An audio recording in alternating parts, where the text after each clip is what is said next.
right, sir, I'm detecting a bit of an attitude, and I've had a bit of problem with you all day long. I'd suggest you kind of take a deep breath and try to get rid of the attitude, because then if you don't, you may cause me to have to get an attitude too. So, Well, likewise, take that deep breath, do the same thing. You know what I mean? Excuse me? I said same, do the same thing. Take that deep breath. Goose fraba. All right, Mr. Phillips, do you know what my title is?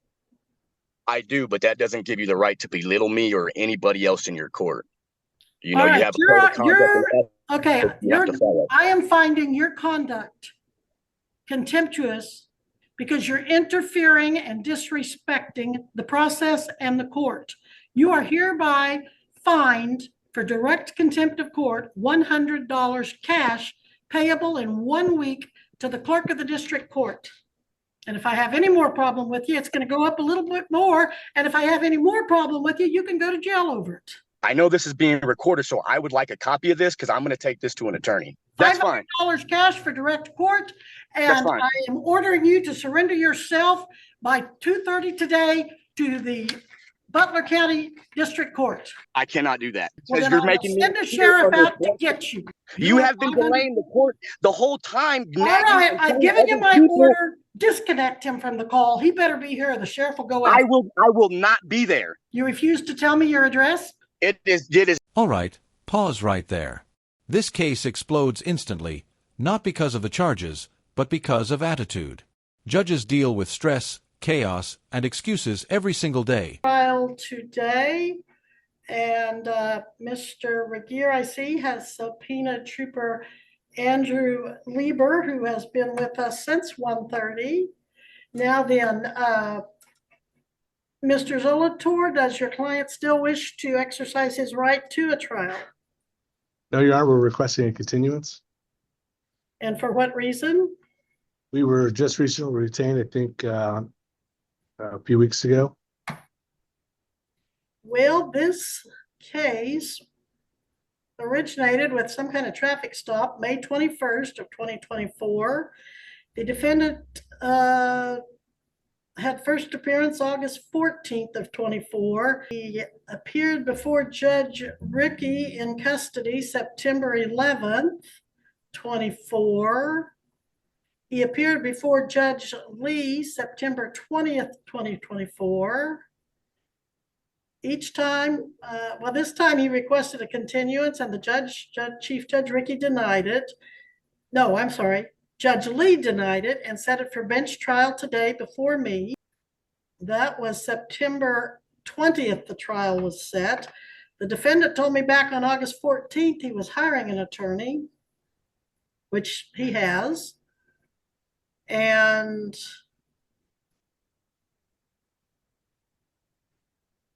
I show an entry of appearance filed October 24th. We're set for trial on charges of speeding 86 and a 65.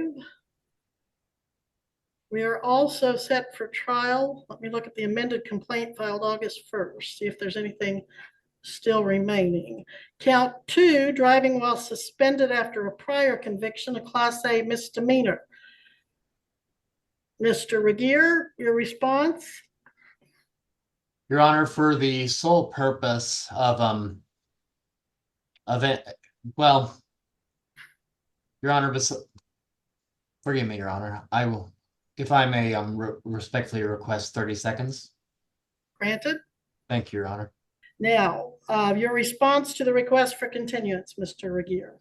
Your Honor, for the sole purpose, if indeed the continuance is being requested, other than recently retained, perhaps there are some other reasons which I'm sure counsel can defer to the court better than I can. I would advise the court, in accordance with my duty of candor as an officer of the court, that I am not aware if discovery has been provided in this case. Certainly, legally, that is something counsel for the defense would be entitled to. However, to refresh the court's recollection. You don't have to refresh my recollection, counsel. He entered his appearance October 24th, 2024. You can't tell me if you sent him discovery? Your Honor, for my understanding is that issue is still outstanding, I so, don't want it outstanding. I want you to check your file and tell me if he's had discovery and when he got it. Your Honor. Or, Uh, Mr. Zolator, you're an officer of the court. Do you have discovery and when did you get it? Your Honor, I do not have discovery in my file with me, but I am not going to advise the court that I've not received it without checking the office file, which I can pull up now. Meanwhile, Mr. Regier, if you have an answer from your end, I'd appreciate that. Judge, I think Mr. Regier was referencing other reasons. Obviously, we were just recently retained. I haven't had an ability to discuss with Mr. Regier possible resolution short of a trial. But, you know, all that I thought was somewhat implied in my statement that we were just recently retained. I don't think we've had sufficient time to do all the things normally that are done before a trial. But I am pulling it up now and I can tell you if we've received this. But what sets them off is disrespect. The moment the judge warns him to take a deep breath, this is already a fork in the road. He could de-escalate or dig himself deeper, and he chooses deeper. Discovery or not. It does not look like on my end, Your Honor, we have received discovery. Mr. Regier, how long does it take your office to get discovery? I mean, October 24th, he requested it, and it's now November, what, 13th? How much longer do you think you'll need to get that to him by computer? Your Honor, under these circumstances, the state does not object to this matter being set over. Well, my question was, and I don't know if Mr. Zolator is the office attorney, I don't think he is, but we've had this issue before, and I have repeatedly ordered discovery go to the attorney. And what was it, 128 day? No.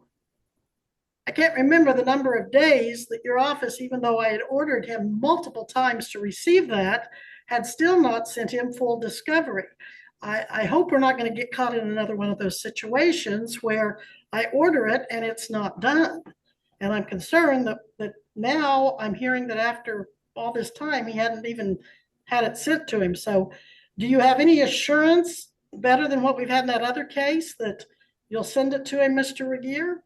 I frankly don't recall who the attorney was that we were having that problem. Yeah, and from my end, Your Honor, and I've never had problems with Mr. Regier getting me discovery. My request was not based on, and I understand the court's frustration. I'm not trying to play both sides. We haven't had it. I wasn't complaining about that at this time. Frankly, I don't think a trial is going to be necessary if I get discovery and I'm able to talk to Mr. Regier. Have any prior, I don't know what case you're referring to, but I would expect that I would get it in a short amount of time. Well, Mr. Regier, do you recall which case I'm talking about? Your Honor, not by number, although based off my records, it would appear that my office has communicated with Mr. Zolator's office as recently as within the last 24 hours on the outstanding discovery issue. I would anticipate that being resolved in a timely fashion. So we've had this bench trial set all this time, and they finally had a communication with him about discovery the evening before. Yes, I am frustrated. This is not the way cases are handled or to be handled, particularly in this case where the defendant has been told by multiple judges. Judge Rickey told him he was setting it for jury trial with me, and no, I strike that. Judge Lee told him it was going to be set for jury trial. This has just been, he's seen 3 judges over the course of a number of months. He's told each of us he was going to hire his attorney. And now we come in here after he was specifically told to be ready to go to trial today, and he's not. And the reason you all know, I'm sure, that I am expressing frustration with this defendant is because he cannot do what courts tell him to do, according to my experience with him. And let's put that camera over there a little bit further so he can participate in these hearings. This defendant has told me in no uncertain ways that he doesn't have to give me what I ask for. He won't do it. He does not have to appear when I tell him to, and he has told me he won't appear when I tell him to. He has called me names, referred to me in a negative light, and he just does not seem to appreciate the judicial authority of me, of Judge, anything any of us tell him to do, except I am impressed he shows up today with an attorney, one of which I know is very respectable and does do what he says he's going to do. So we are making progress. To that end, Your Honor, at some point, my client would like to address you. The other issue. No, to address you. All right, well, at this time, I will grant the continuance at the defendant's request, but it's going to be the only trial continuance because I feel like this defendant has just been trampling over the judicial system for months now, just literally trampling over it. And I don't know, Mr. Zolator, if you've seen the videos from earlier hearings, but if you haven't, you really need to. Now here's where people misunderstand the law. This isn't just about speeding or driving suspended anymore. Courts run on compliance. Deadlines, appearances, discovery, those aren't optional. When a defendant keeps pushing hearings back, promising lawyers, ignoring timelines, judges stop seeing confusion and start seeing manipulation. No, No. that's fine, Your Honor. All right, now the defendant was found in contempt multiple times and still wouldn't quit disrespecting and disobeying the court until eventually he was ordered to reappear later the same day in person at 2:30 p.m. He told me he wasn't going to. He wouldn't tell me where he lived, where he worked, blatantly refused to answer any questions of his whereabouts or anything I asked of him. He continued to smoke during the Zoom, even though he'd been told not to. He continued to eat and take an enormous amount of drinks. And he continued to get in and out of his truck and walk around the job site, take his hard hat on, take it off, walk all about, all during other defendants' hearings. And then when his case was called, that's when he started becoming blatantly, verbally disrespectful and telling the court how to do its job. And throughout the docket, he was highly disrespectful and disruptive. He would talk over the court. He would make rude, personal, insulting, and disrespectful comments about and to the court. And ultimately, he was found in contempt to the point that he'd earned $500 in fines, and he was told to get that paid within a set time that he did not. He was told to appear later that day at 2:30 in person, which he did not.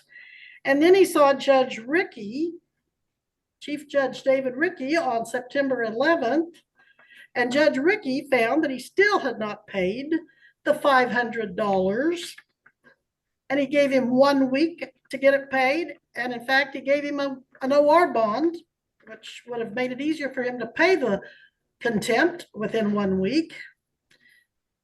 He didn't pay it. He saw Judge Lee September 20th. Judge Lee said, well, he'll leave the contempt up to me when he sees me again.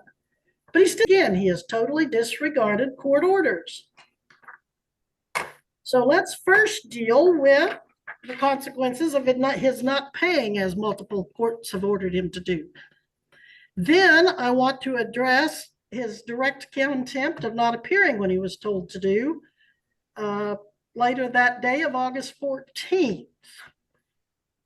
Now, whether we address Judge Rickey's orders that he violated, that we may postpone and let Judge Rickey decide if he wants to pursue that or if we want to go after him at a later date. But right now I want to focus on his contempt of court, where he has not paid the $500. That's another act of contempt, and is not appearing as he told me he wasn't going to do and didn't, even though I ordered it. So let's start with why he hasn't paid, followed by why he didn't follow my order to appear. Counsel? Listen carefully to what the judge lays out here. Smoking during court, walking around job sites, eating, drinking, ignoring other defendants' cases. That's not a mistake. That's contempt in slow motion. Courts aren't Zoom meetings you half attend. Every action here tells the judge one thing: I don't respect this process. All right. Go ahead, Mr. Phillips. I would just like to say I am very sorry for my actions that day. again, me apologizing doesn't give my actions justification in any means or in any grounds. I disrespected you, your court, your officer here, the DA, and I've been under a lot of stress working out of town, very many hours with very little pay, and there's no excuse for it. I just more bad things happening compiling, and it all came out in the very wrong place, wrong time with the wrong person. And I am very sincere in my all this happened. I wanted to apologize, and even if you go ahead and read the other cases, when the other judge sentenced me when I was in Butler County, I was even apologizing then. I think I had the same district attorney there where I was trying to apologize, at least to you, if not to you, to someone that can actually hear the apology without someone sitting next to me trying to say, maybe he had, someone tell him to do it or whatever. I am very sorry. I mean, my actions are out of line and there is no excuse for it. I'm truly sorry for disrespecting you personally and the court as well. Well, I think This apology sounds emotional, but emotion alone doesn't equal accountability. The judge even says it out loud. She's unsure if this is sincere or strategic. And that's the real problem. When apologies only come after consequences, judges start weighing actions, not words. the whole day of August 14th started off bad because I have a note that before court even, you had called the one of the clerks and informed her you weren't coming to court because you were working in Independence, Kansas. And she explained to you that you could appear by Zoom and gave you the codes. And we weren't sure based on your conversation that you were going to appear, but you did appear by Zoom, and then the rest of it went from there.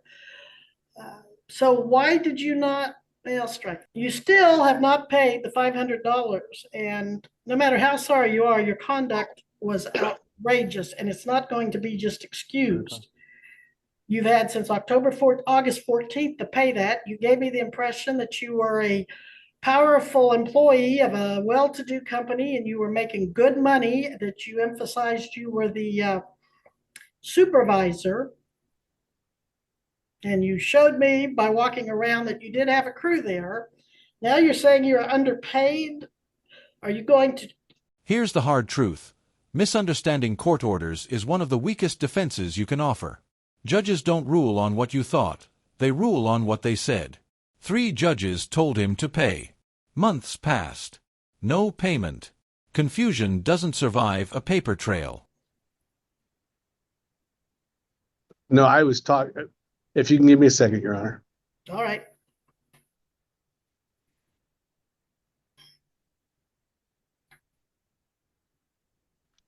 Your Honor, I'm being told they can make a $200 payment today. And the other And then 30? they can pay that within, if you give them 30 days, they'd have the other 300 paid off.